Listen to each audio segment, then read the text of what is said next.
खुलुमबाय बयखौबो बड' मिक्सार चेनेलाव नोंथांमोना अननानै भिडिअखौ जोबजासे नायलां भिडिअखौ मोजां मोनोबा अननानै लाइक आरो शेयार खालामना हो नोंथांमोना चेनेलाव गोदानबा चेनेलखौबो साबस्क्राइब खालाम अब्ला आङो भिडिअखौ स्टार्ट खालामसै नोंथांमोना भिडिअखौ अननानै जोबजासे नायलांदो। उदालगुरि जिल्ला टंला थानानि सिङाव थानाय सामुवापारा गामिनि कटेश्वर बर'नि फिसाज्ला सपन बर'आ थांनाय 5 सानसोनि सिगांनिफ्रायनो गोमानानै दं। मख'नो गोनांदि सपन बर'आ जोनोमनिफ्रायबो राव रायज्लायनो रोङा। सपन बर'नि बिमा बिफाजों लोगोसे न'खरनि बाय बाहागि आरो गामिनि रायजो राजाफोरा बिथांखौ नागिरनानै हालाय हाफाय जानायजों लोगोसे गोबां दुखु जारलायाव दं।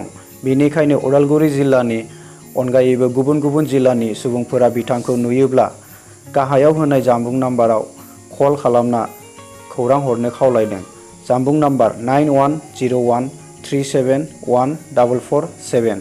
दिनै चिरां जिल्लानि हाग्रामा दालां सेरनि सरकारि हाखौ माखासे सुबुंफोरा दखल खालामना लानो नागिरनायखौ नुनानै रौमारि ओनसोलनि गं 3 गामिनि रायजो राजाफोर आरो हा आवग्रिना लाग्रानि गेजेराव दावराव दावसि जादों। गं 3 गामिनि रायजोफोरा बुंदोंदि रावबो सोरबा दखल खालामनो फैनाय सुबुंनो हगारनाय जानाय नङा।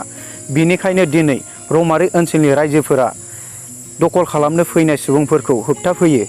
बिनि सायाव सरकारा राहा लाना मोनसे मोजां थासारि लाबोयो आरो सोरबा दखल खालामनो फैनाय सुबुंफोरनो हगारना होनो नाङा होननानै गं 3 गामिनि रायजो राजाफोरा खावलायो।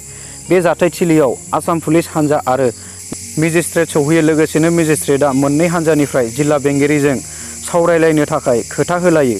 दिनैनि थाखाय भिडिअआ एसेनोसै। नोंथांमोना भिडिअखौ मोजां मोनदोंबा अननानै लाइक आरो शेयार खालामलांदो आरो नोंथांमोना चेनेलाव गोदानबा चेनेलखौ साबस्क्राइब खालाम लोगोसे बेल आइकनखौबो थुना हो जाहाथे नोंथांमोननिसिम नटिफिकेसन मोनहैयो।